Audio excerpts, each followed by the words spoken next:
my name is Lou Ann Pygott, and it is Sunday evening, and I'm going to do a little ministry life for you today. I'm going to read the Bible, and I'm going to sing a couple songs, and I pray that this will bless you today. So the title that I am using today is called You Will Go Where You Look. Now, there was a story, or not really a story, but a thing my mother used to tell me when she was teaching me to drive was, if you look off to the side, the car will go to the side. And if you look off to that side, the car will go to that side. The car will go where you look.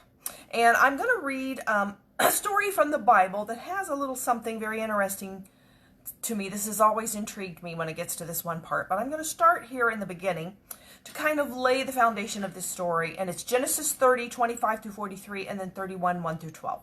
And it starts out, as soon as Rachel had born Joseph, Jacob said to Laban, "Send me away, that I may go to my own home country. Give me my wives and my children, for whom I have served you, that I may go.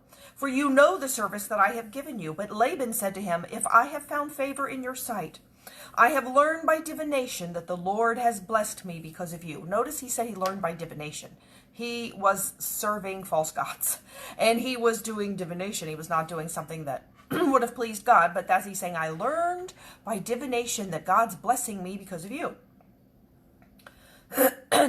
Name your wages and I will give it." Jacob said to him, "You yourself know how I have served you and how your livestock have fared with me." I think that's interesting. He was like, you didn't need to do divination to find that out. You know I've been serving you. You know what's come about because of that. You knew it without doing divination. You didn't need to divine something to find that out. "For you had little before I came, and it has increased abundantly, and the Lord has blessed you wherever I turned. But now, when shall I provide for my own household also?" He said, "What shall I give you?" Jacob said, "You shall not give me anything. If you will do this for me," and what he was saying is, if you will let me provide for my own family and have some things of my own, "if you will do this for me, I will again pasture your flock and keep it. Let me pass through all your flock today, removing from it every speckled and spotted sheep and every black lamb and the spotted and speckled among the goats, and they shall be my wages." So apparently he really wasn't getting anything of his own before. And he was saying, "I will keep your flocks. I will continue to do it. I will stay here and do it. If today you will let me pass through and take all of the ones that have spots and stripes and are speckled, and I'll take kind of the odd looking ones," because apparently they weren't very common. So he said, "I'll just take the spotty ones, and let me go through and take, and the black ones. Let me go through and take them all out. So my honesty will answer for me later when you come to look into my wages with you. Every one that is not speckled or spotted among the goats and black among the lambs, if found with me, shall be counted stolen." Laban said, "Good, let it be as you have said." So Laban thought this was going to be a deal for him. There weren't a lot of black sheep. There weren't a lot of spotted and speckled goats. So he thought, I'll just let Jacob take a few, and he can have a few for his wages, and he'll stay and continue to work for me, and I will continue to get rich off of him. But that day, Laban removed the male goats that were striped and spotted, and all the female goats that were speckled and spotted, every one that had white on it, and every lamb that was black, and put them in the charge of his sons. And he set a distance of 3 days' journey between himself and Jacob pastured the rest of Laban's flock. So he was going to make sure that Jacob wasn't going to get any more. He's like, "You go ahead and take all the speckled and spotted ones out. You go ahead and do that. Yeah, you can have all the rest of them that are born after this too." But then he took all of the goats and all of the sheep that were black or speckled or spotted, and he said he moved them 3 days' travel away. He was going to make sure they did not have any more, and he left Jacob to tend to all the plain colored ones. It says, then Jacob, now this to me right here has always been an intriguing story. An incredibly intriguing part of this story. So listen to this. "Then Jacob took fresh sticks of poplar and almond and plane trees." Okay, he's taking some sticks and some branches off the trees. And he peeled white streaks in them. He peeled some of the bark off, exposing the white of the sticks. He set the sticks that he had peeled in front of the flocks in the troughs, that is, the watering places where the flocks came to drink. And since they bred when they came to drink, the flocks bred in front of the sticks, the ones he had made them striped sticks. And so the flocks brought forth striped, speckled, and spotted. Isn't that the most incredible thing? So all he did was he took some sticks and some limbs and some branches from some trees. He peeled off some of the bark to make it look striped. And when they came to drink, apparently they said they bred where the troughs of water were. He put out all these sticks that looked speckled and spotted and striped. And when they looked, the animals, at these branches, they produced offspring that looked like the branches. It says, and Jacob separated the lambs and set the faces of the flocks, that he set in their faces. He turned them. He set the faces of the flocks toward the striped and all the black in the flock of Laban. So when they had lambs, they had striped and speckled and black. So then he said he turned their eyes toward all of those. So he made them keep looking at them. He put his own droves apart and did not put them with Laban's flock. So he took the striped and the speckled and he put them apart from Laban's. Whenever the stronger of the flock were breeding, Jacob would lay the sticks in the trough before the eyes of the flock. Notice that he made sure they were looking at the sticks that were breeding. I want to say that they might breed among the sticks. For the feebler of the flock, he would not lay them there. So he knew it was working. And he would take these spotted and striped sticks he was making. And when the stronger animals came to drink, he would put the sticks in front of them. And if the weaker ones came, he would take the sticks away. So the ones that were creating the spotted and speckled flocks were the stronger animals. So he was getting the strongest flocks. Thus the man... Or it says, so the feebler would be Laban's and the stronger Jacob's. Thus the man increased greatly and had large flocks, female servants, male servants, and camel donkeys. So Laban had tried to prevent the animals from having striped or speckled or spotted ones. And all he did was put something in front of their eyes.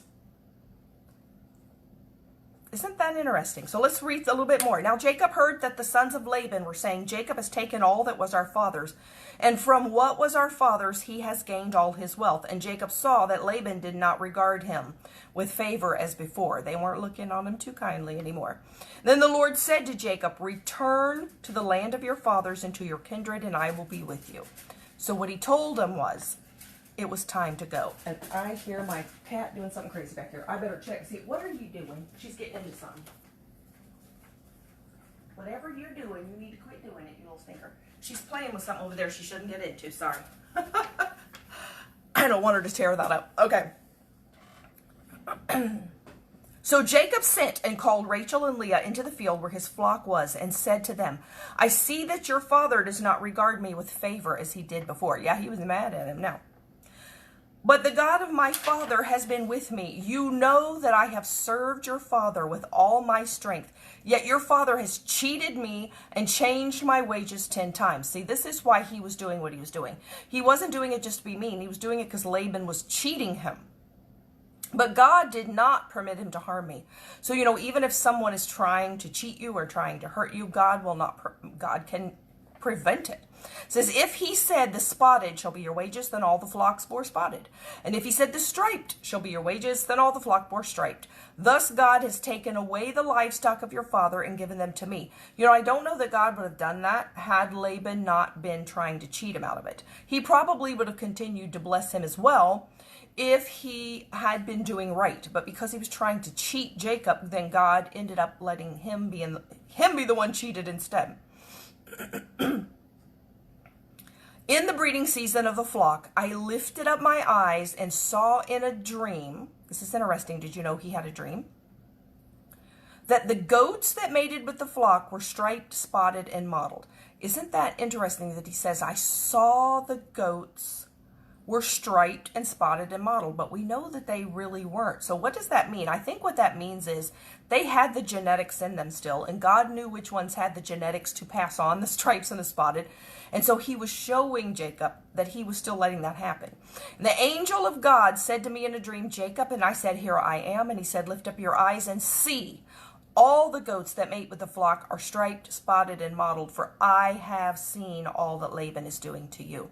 So God basically took care of it. But what I see in this, and this could mean any number of things, I don't know. But one of the things that I see in this is that what those sheep and the goats were looking at is what they did. What they were looking at is what they produced. What they were looking at was the fruit that they developed. And what were they looking at? They were looking at striped and spotted branches. Now, if you take striped and spotted branches before your flocks now, will they bear striped and spotted animals? I have no idea.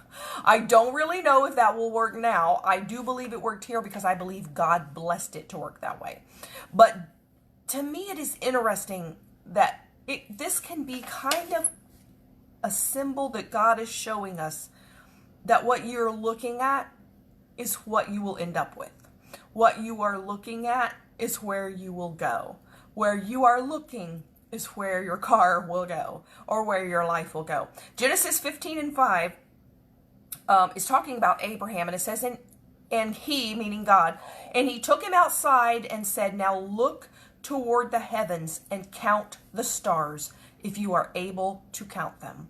And he said to him, so shall your descendants be. Isn't it interesting that he told him to look at something? He told Abraham, look and count them. If you are able to count them, that's how many descendants you're going to have. So he gave Abraham, I don't know that a lot of people think of it in this way, but he gave Abraham something to look at. He gave him something to see with his eyes, and he said, if you can count those stars, that's how many descendants you will have. And he had, can you imagine how many times he sat outside and looked up in the heavens and said, 1, 2, 3, 4, 5. How many times did he try to count them? Maybe he did, but he kept his eyes on that, thinking, my descendants, my descendants, my descendants. And those became the number of his descendants. Psalm 101:3 says, I will not set my eyes before anything that is worthless.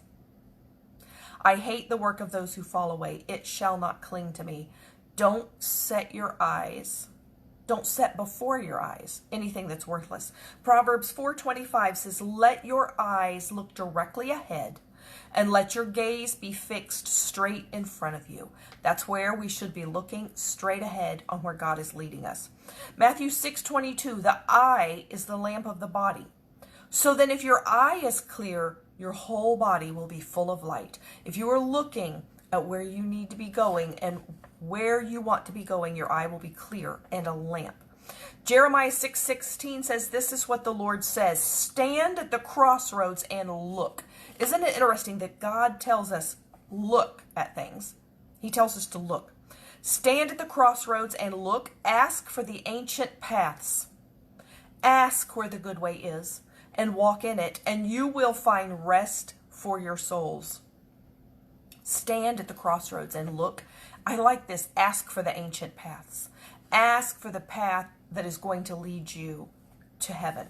So I'm going to sing a couple of songs for you. One talks about turning your eyes upon Jesus, and the other one does mention that we're going to see him face to face one day. And I kind of thought those two went together, and I pray that they'll bless you. Oh, soul, are you weary and troubled? No light in the darkness you see. There's a light for a look at the Savior, and light more abundant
shall not fail you. He promised,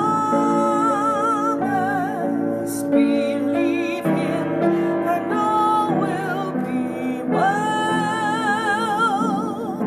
Then go to the one that is dying, his perfect salvation to tell. Turn your eyes upon Jesus. Look full in his wonderful face, and the things of earth will grow strangely dim in the light of his glory and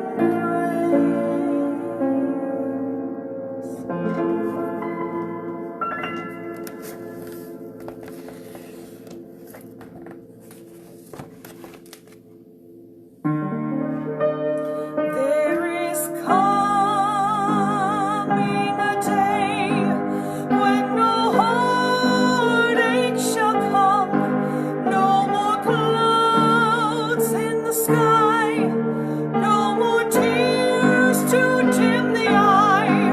All is peace forevermore on that happy golden shore.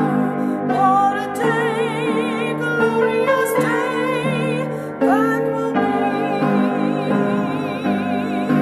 What a day that will be when my Jesus I shall see, and I look upon his face, the one who saved me by his grace. When he takes me by the hand and leads me through the promised land. What a day, glorious day that will be. There'll be no sorrow there, no more burden to bear, no more sickness, no pain, no more parting over there, and forever I will be with the one who died for me. What a day, glorious day that will be. What a day that will be when my Jesus I shall see, and I look upon his face, the one who saved me by his grace. When he takes me by the hand and leads me through the promised land. What a day, glorious day, what a day, glorious day, what a day, glorious day that will be.